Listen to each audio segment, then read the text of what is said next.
নমস্কার বন্ধুরা, কেমন আছো তোমরা সবাই? আশা করছি সবাই খুব ভালো আছো আর আমিও ভালো আছি। সঙ্গীতার প্রতিদিনের আজকের নতুন একটি ব্লগে তোমাদের সবাইকে স্বাগত জানিয়ে শুরু করছি আজকের ব্লগটি। আজকের দিনটি হচ্ছে রবিবার আর এখন বাজে সকাল 8টা আর এখন থেকেই তোমাদেরকে সাথে নিয়ে শুরু করছি আজকের ব্লগটি। তো আজকে সকাল থেকে কিন্তু অসহ্য গরম লাগছে। তো সকালবেলা ছেলে আর মেয়েকে ব্রাশ টাশ করানো হয়ে গেছে আর ওদের দুজনকে এখন খাইয়ে দিলাম। মেয়েকে তো এখনও খাওয়াচ্ছি। এই যে দেখো এদিক ওদিক ঘোরাঘুরি করে খাওয়া দাওয়া করে। তো দুধের মধ্যে সামান্য একটু বনভিটা গুলে ওকে খাওয়াই, দেখতে চায়ের মতন লাগে। আমার ছেলে যেহেতু খাই সেই জন্য ও খাবে।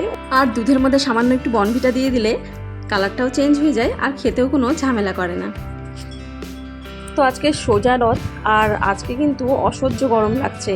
আগে যখন ছোট ছিলাম তখন দেখতাম যে অম্বুবাচিতে তো বৃষ্টি হতোই, অম্বুবাচির কয়েকটা দিন বৃষ্টি হতো, আবার রথের দিনও আমরা তো ভিজে ভিজে রথের মেলা দেখতাম, ঝিরঝির করে বৃষ্টি হতো আর সেই বৃষ্টির মধ্যে কিন্তু রথের মেলা দেখতে যেতাম। আর এখন দেখো কীরকম অসহ্য গরম, এক ফোঁটা বৃষ্টি নেই, কিছু নেই। বন্ধুরা, এটা হচ্ছে আমাদের বাইরের ঘর। তো এই ঘরে হচ্ছে মা থাকে। তো এই ঘরের বিছানা টিছানাগুলো এখন আমি গুছিয়ে নিচ্ছি। আর এই ঘরটা কিন্তু অনেকটাই বড় আর পুরনো দিনের বাড়ি আমাদের। তো সেই রকমভাবে নতুনভাবে কোনো কিছুই করা হয়নি, সব কিছুই পুরনো। আর জানলা দেখে হয়তো বুঝতেই পারছো যে পুরনো দিনের বাড়িতেই কিন্তু এই রকম জানলা থাকে। আর বিছানা টিছানা গোছানো হলো আর ছেলেকেও এখন পড়তে বসিয়ে দিলাম। আর এটা হচ্ছে পাশের ঘর, এই ঘরটাতে আমি থাকি। তো এই ঘরের বিছানা টিছানাগুলো আমি গুছিয়ে নিলাম। আর এখন দেখো এখন বাজে সকাল 9:30। তো বাবা হচ্ছে পরোটা তরকারি নিয়ে আসলো দোকান থেকে, তার সাথে মিষ্টি ঘরে ছিলই ফ্রিজে। তো সকালে ওদেরকে পরোটা তরকারি খেতে দিলাম আর আমিও খেলাম। তো সকালে আজকে এটা দিয়েই আজকে সকালের জল খাওয়াটা খাওয়া হলো। না হলে এখন আমের সিজনে প্রত্যেক দিন আম মুড়ি খাওয়া হয়। তো বাবা আজকে বললো যে পরোটা নিয়ে আসি, তো আমি বললাম ঠিক আছে নিয়ে আসো। তো সকালে আজকে এটা দিয়েই সকালের জল খাওয়া হলো। তারপরে সকালে জল খাবার খেয়ে নিয়ে আমি চলে আসলাম রান্নাঘরে। তো আজকে বাজার থেকে মাছ নিয়ে এসেছিলো, তো সেই মাছটা ভালোভাবে ধুয়ে টিউয়ে নিয়ে এখন আমি ভাজা বসিয়ে দিলাম। এটা হচ্ছে কাতলা মাছ, তো বেশ বড় বড়ই আছে পিস। তো এই মাছটা ভালোভাবে লবণ হলুদ দিয়ে মাখিয়ে আমি ভাজা করছি। আর তার সাথে এদিকে মাছ ভাজা হচ্ছে আর আমি আলু ছুলে নিচ্ছি। তো আমি ভেজিটেবল পিলারটা দিয়ে আলুটা ছুলে নিলাম। ভেজিটেবল পিলারটা দিয়ে না খুব তাড়াতাড়ি আর খুব সহজে আলুটা কিন্তু ছোলা হয়ে যায়। মানে বটিতে করতে গেলে অনেকটাই সময় লাগে আর এইটা দিয়ে করলে কিন্তু খুব কম সময় হয়ে যায়।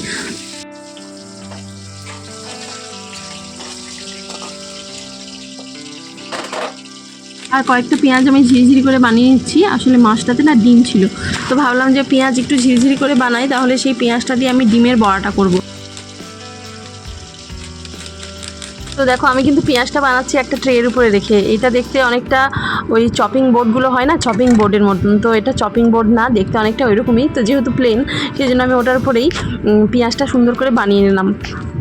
আসলে আমার চপিং বোর্ড নেই, সেই জন্য আমি ওটাকে চপিং বোর্ড হিসাবে ইউজ করলাম। আর ওই ট্রেটা আমি চা খাওয়ার কাজে অতটা ইউজ করি না, সেই জন্য ওটাকে ভালোভাবে যত্ন করে রেখে দিয়েছি। অনেকটা চপিং বোর্ডের কাজ হয়।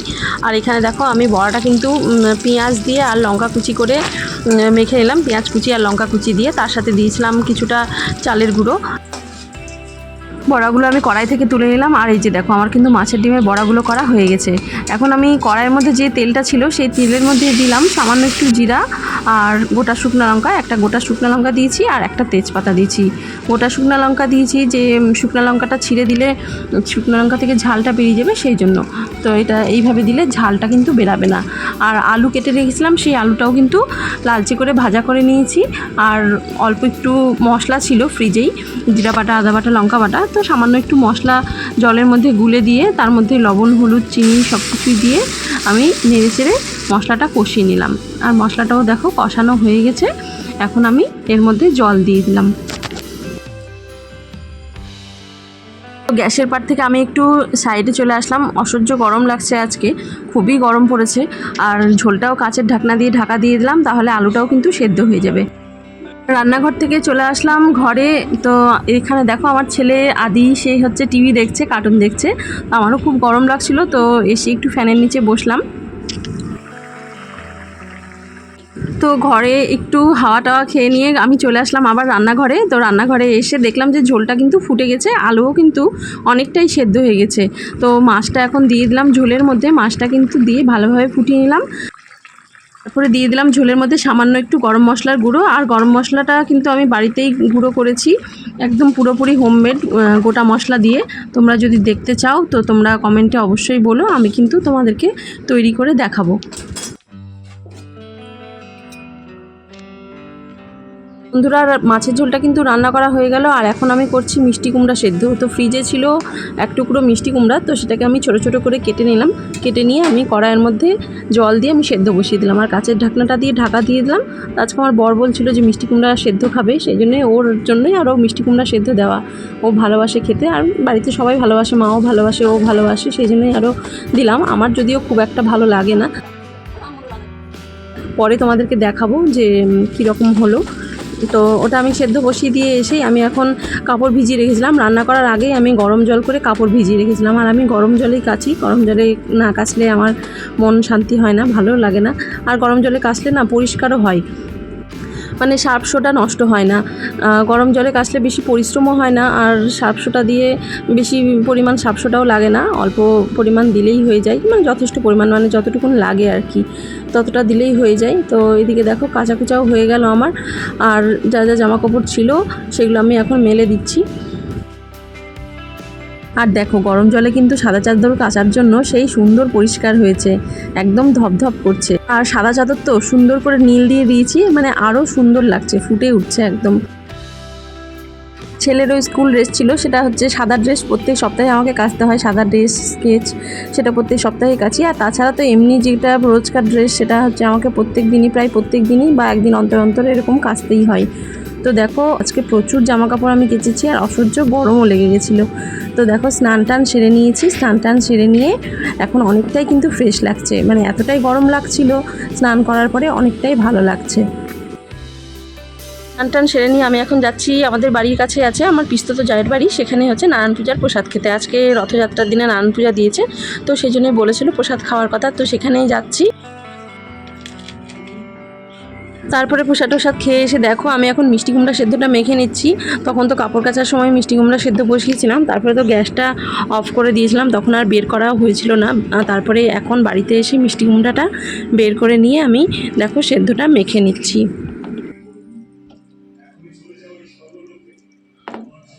তো দেখো এটাতে আমি বেশি কিছু সেরকম কিছু দিইনি, কাঁচা লঙ্কা দিয়েছি, লবণের সাথে কাঁচা লঙ্কাটা চটকে মাখলাম ভালোভাবে।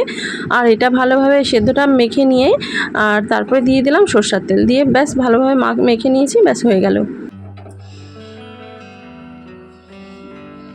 তারপরে সেদ্ধটা মাখার পরে ভাবলাম যে গ্যাসটা তো মোছাই হয়নি, তো ভাত খাওয়ার আগে গ্যাসটা মুছে টুছে পরিষ্কার করে নিলাম, অনেকটাই সময় ছিল।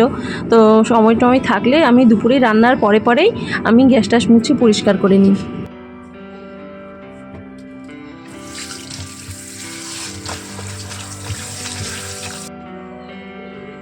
আর তারপরে দেখো দুপুরে আমি সবার জন্য থালায় ভাত বেড়ে নিয়েছি, সবাই এখন খাওয়া দাওয়া করবে। আর আমি যদিও একটু দেরি করে খাবো, কারণ আমি একটু আগেই প্রসাদ খেয়ে আসলাম, তো পেটটা ভরাই ছিল, তাই ভাবলাম যে একটু খিদা পাক তারপরেই ভাতটা খাবো। তো দুপুরবেলা আমার ছেলেকে ভাতটা খাইয়ে দিয়ে তারপরে আমি খেতে বসলাম। আর ততক্ষণ একটু খিদাও পেয়ে গেছে, তো খিদা না পেলে না ভালোই লাগে না, মানে প্রসাদটা খেয়েছিলাম, তো প্রসাদটা খেয়েছিলাম হচ্ছে দুপুর তখন 1টা বাজে, তো 1টার সময় প্রসাদ খেয়ে না আর কিছু খেতে ইচ্ছা করছিল না, তাই ভাবলাম যে একটু দেরি করে খাবো, খিদা লাগবে, তাহলে খেয়েও একটু আরাম পাবো আর কি। তো ভাতের মধ্যে ভালোভাবে লেবু চিপে নিলাম, আর গরমের দিন তো একটু টক টক না হলে ভালো লাগে না, লেবু দিয়ে খেতে বেশ ভালোই লাগে, মাছের পাতলা ঝোলের সাথে লেবু খেতে কিন্তু খুবই সুন্দর লাগে। তো এখানে দেখো আমার ছেলে কিন্তু ক্লে নিয়ে খেলছে, আর এসে আমার সাথে দুষ্টামি করছে, ক্যামেরার সামনে আসছে। এখন বাজে সন্ধ্যা 6টা, আর আমরা যাচ্ছি এখন রথের মেলা দেখতে। আর আজকে আমার ছেলে বলছিল যে মা আজকে রথের মেলা দেখতে নিয়ে চলো, তো এই সময় আমরা বেরিয়ে পড়েছি বাচ্চা কাচ্চাদেরকে নিয়ে, আর সাথে আছে আমার পিস্ততের জায়েরা, তো সবাই মিলে আমরা চলে আসলাম রথের মেলা দেখতে। তো রথের মেলায় এসে এখানে চিনি কলা এগুলো কিনে রথে দিলাম। তবে অতিরিক্ত ভিড়ের জন্য রথের দড়ি সেইভাবে টানতে পারিনি, সামান্য একটু ছুলাম, কারণ বাচ্চা কোলে, আবার আমার ছেলেও আছে সাথে, তো সেই জন্য অসম্ভব ভিড়ের জন্য আর দড়ি টানলাম না, সামান্য একটু ছুঁয়ে প্রণাম করলাম। তো ব্যাস এটাই। আর দেখো রথের মেলা থেকে বিশেষ একটি ফল কিনেছি, তো এই ফলটি রথের দিন কিন্তু খেতেই হয়। আমি বিয়ের পর থেকেই দেখছি যে এই ফলটা আমাদের এখানে পাওয়া যায় কিনতে, রথের দিনই কিনতে পাওয়া যায়, অন্য কোনো সময় কিনতে পাওয়া যায় না। আর এটাকে বলে নটকা, আমাদের এখানে এই ফলটিকে নটকা বলে, অন্য কোনো জায়গায় দেখেছি যে লটকনও বলে। তো টক মিষ্টি মিষ্টি এরকমই হয় খেতে, তো বেশ সুন্দর লাগে খেতে। তো বন্ধুরা, আজকের ব্লগটি আমি এখানেই শেষ করছি। তোমরা সবাই ভালো থেকো, সুস্থ থেকো, সাবধানে থেকো। আর আমার ব্লগটি ভালো লাগলে আমার চ্যানেলটি সাবস্ক্রাইব করে আমার পাশেই থেকো, আর অবশ্যই একটি লাইক করো। দেখা হচ্ছে পরের ব্লগে।